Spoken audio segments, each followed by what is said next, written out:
Okay, I finally did it. I went ahead and built the bridge under the 15-inch radius. So it is now bridge 15. Let me show you how I did that. Here's the ST90s. Here's two of them. The other one's just off to the side.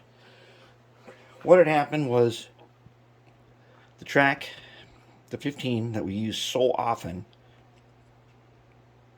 it got out of gauge from the weight bending it a lot, and it still has a little bit of defect in it that I got to correct. But otherwise, for the most part, it works. And there's two ST90s. Now this is the 15. This one here is, I do believe, an 18. And then the third track out here is, I don't know, it's like 30 something. It's big radius. But we're on the 15. And there's the one with the Atlas trucks. Now, it is still suspect operation, but it does work. With the new Rev 1 motor. I'll tell you what, the 280s are definitely getting these blue lights. The blue lights, they are suddenly like my favorite thing now. They are so sweet. So we're going to do blue lights on the 280s. It's kind of a good thing that we decided to do this, because the other thing we did was we started using capacitors. And capacitors make a difference, especially in these constant lights. The capacitors on the constant lighting. And it really smooths it out. Like, they never flicker at all. And so it's pretty neat. Oh, there's the defect. He came off. So there is a defect that I checked with my track gauge. And that defect is right here. This is where the rails are. There's a rail joiner, and they got beat up a lot. And we'll fix that. It's not that bad. For the most part, SD9 is pretty long, and when you get these, they are not meant to go on a 15. If we go slow, they have the capability, as long as the track is good, and there it is. See, there's the spot, and it affects the rear truck, the trailing truck, every time that we come into it. And the bad thing about these Atlas trucks, I thought they were great before I put on their pickup piece. I think I'm going to have to cut that thing and put a wire in there to give them more capability of running short radius. And here's the thing. I'm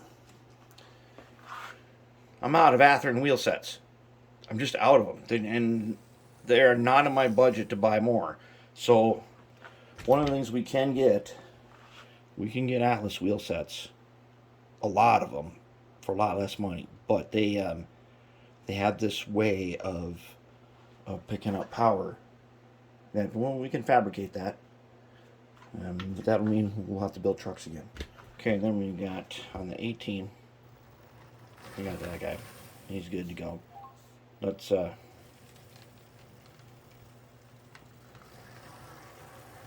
no problem. Look at that, how nice and smooth. The Rev 1 motor, beauty. It's perfect. I've set momentum at 1. The lowest possible setting for momentum. Check that out. Okay, I'm gonna let's go forward. I'm gonna speed them up.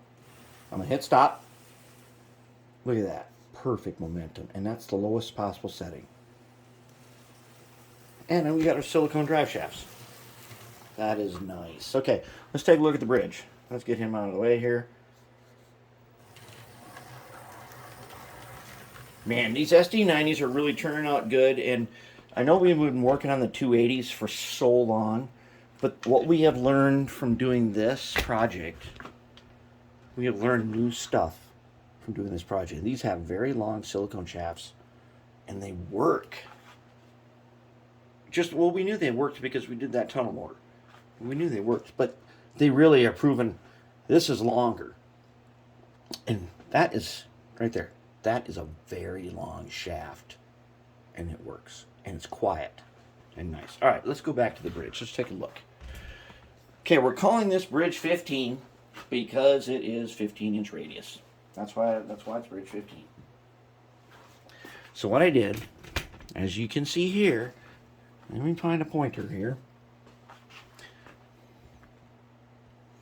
This deck is old brown paneling. Okay, this is literally the old brown paneling that you'd find in any old 70s house. Well, I used to have that down here, and I didn't throw it away. I cut it into sheets and put it in my woodshed. Okay, then I used the laser to inscribe this, but you don't have to use a laser to do this. The back side of brown paneling, turns out, if it's not this crappy plywood stuff, it turns out the back side is pretty decent wood. I use the laser to do this. You can do this, as I found out, with a carpet knife. You can make wood decks and stuff, and that's great because I made a curved bridge. Now, how did I make this guy? You look at that for a second. I'm going to grab the piece that I made it out of, and what that is, to get that curve like that, is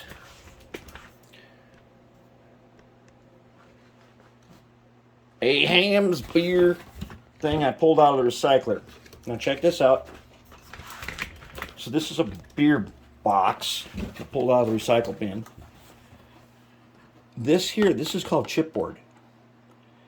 And look at this nice big sheet of it that's clean. There ain't nothing on it. In chipboard, you can make straight cuts, and you can glue it use PVA, white glue or wood glue, and you can do a lot with chipboard. If you ever watch the guys who do wargaming stuff, they make a lot of their train pieces out of this chipboard and that they buy cheaply, but beer box comes with it, and it's good. And the other side is finished. So the ham side is finished, and that gives it some strength. So I kind of like that. And so I've got this one nice big piece, but now I'll cut off the crap. I'm going to start stockpiling a little bit of these sections that got the really good chipboard in them. That's some good stuff, because I needed a curved piece here. I needed this a curved bridge. Now, I don't know if the curved bridges exist in the real world like this with steel like that, but these pieces right here, so I could have used angle iron like Plastruct, but then I thought, you know what, that's going to be something, if an operator is over here, it's just going to get caught on and it's going to get crappy. So I made some 1/4-inch strips, and there's actually 2 here. So there's a 1/4-inch strip glued on and another 1/4-inch strip glued on top of it. Then I just painted with some primer. Then I made a stencil out of blue painter's tape. So that's bridge 15. Now let's take a look underneath. So I got my brown panel. Made that piece that just fits right there. I had to make a little cutout right there so it fit. But before I did that, I had to stabilize this joint and the bench work. Okay, they weren't exact, since they're not connected, they weren't the same height. So you can see these little tiny wood screws here. And what that is what I did is under here, I went to the edge. And if you can see up in there, where'd my pointer go? Okay, you can see up in here. There it is. This right here is a piece of lath, which is the cheapest possible wood you can get at the lumber yard. It comes in big bundles for dirt cheap. And I like using it because it's really easy to cut. So I put a piece on the seam, and then I screwed it from the top. And that brought the 2 sections together. Now I use particle board. As you can see, I use particle board for my bench work. Why? Because I love particle board, and I've been using it for so long that I know its properties. Other people say, oh, you got to have cabinet grade plywood and stuff. I don't like plywood. I don't like working with plywood. I like working with particle board. 1, because it's in my budget, which is very limited. And 2, particle board will conform to any way you put it. You can make particle board conform to something, and it will do it. And for me, it stood the test of time of decades that I've been working with this. So that was good to go. Okay, now under the bridge. So I had to put, along the edge here, I put this brace, this brace. They are not attached to each other. They add nothing to the benchwork. And they're just screwed in place. They're easily removed. Then I put a piece across, and I used a couple of little nails to hold it in. So if I want to take this off, all I had to do is pull on it, because it ain't really glued to the top, which, as you can see, I took an open close sign. I used some contact cement and glued it underneath the piece of brown paneling to give it some strength to it. So use contact cement for that. Then I formed the chipboard, and I made some cut-off ends, and I just put them in there. They're just glued in there with wood glue. I just made little pieces, and then I lined them up till they were level. And then I glued the front piece on, and I actually glued it a little bit to the edge of the deck. But if I just grabbed onto this, I could pull it out. And if somebody wrecked this during an operating session, which I'm hoping it's smooth enough so that didn't happen, it's nothing to make another one. I didn't use any material here that really cost anything. But now we have, and this is a practice run right here for the bigger stuff, which we have to get to. Like, we got so many projects going on. Go across 5 bridges, come around. Here is the big project. Here's the island. There's the brewery. And at the end of the line is Colossus. The Colossus Turntable. And that's one section of the roundhouse. There are some more sections that go in here. And Colossus is on his big shaft there. As you can see underneath it are the pail. There's a shaft. When I cut that off, there'll be a universal joint right here with another little section, and at the end of that is this belt drive. I'm going to make this a belt drive. I've started to learn to like belt drives. And on the inside here, as you know, it's magnetic. So there are magnets around the outside here. There'll be a magnet in the end. And when it comes around, it is not going to, the magnets are not meant to join to each other to index this. The magnet, this magnet on the end of the turntable, is meant to go between, there's a magnet on those 2 magnets. There's a spot where there's like, they're the same pole and they repel each other. The magnet is meant to slip in between automatically. And if it ain't indexed, all I gotta do is reach under the table and move these magnets to index. That's what we're gonna do. But we have to do this track work. And I know we got more than 10 locomotive projects on the bench, but we've got to get to this final section.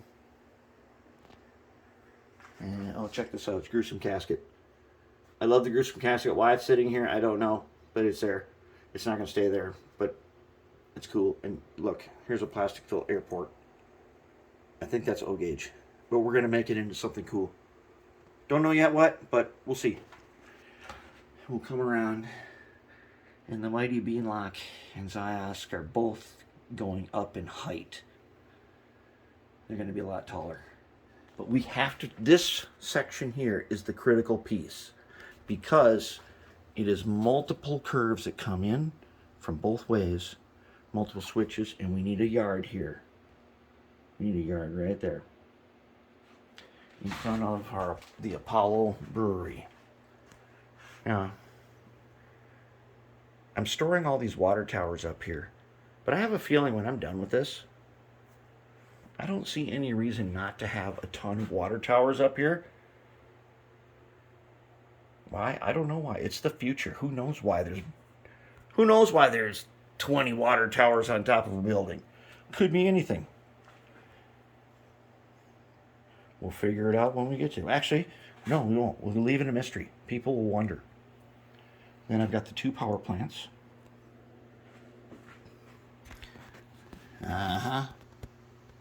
You'll see later. You'll see. This one here this steam plant has got something special for its power. And we got some boilers. And that's where we're at. That's where we're going with this. And then come around and we got the midway yard. And we'll get to it. And the monstrosity that will be Osmax. That monstrosity is going to be huge. Huge. Like, huge. That building should cover this whole wall. It'll be modular and built in sections. It'll just be, basically, it'll be like the Borg cube. It'll be like that. It'll be that big. Why? I don't know why. It just is. Some things we don't know the story until after they're here. But anyways, you guys have been talking about this. When are you going to do something about that? And so it was time to do it because we're going to need to do more. So we got to do this little one first. And then the 90s. 90s are basically operational. Finish them off. But then we got to build track again. And a lot of it. So, okay, so that's where we are, and that's what we're doing. I'm going to do something a little later about refocusing.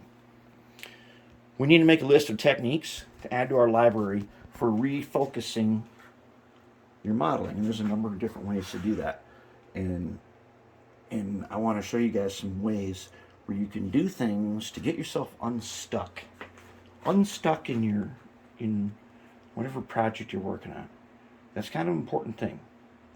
Sometimes we get stuck and bogged down and frustrated. And what we need is something to help us out on that. And I know a few techniques that are easy to use, and you will not become tied to things that you don't want to do, like scheduling stuff all the time. It's got to be something you'll do naturally. If you do it automatically and naturally, it'll be a success. That's where we are. That's where we're at. But we finally did it. The 15-inch radius. So appropriately, this is bridge 15. There it is. Bridge 15. Sweet.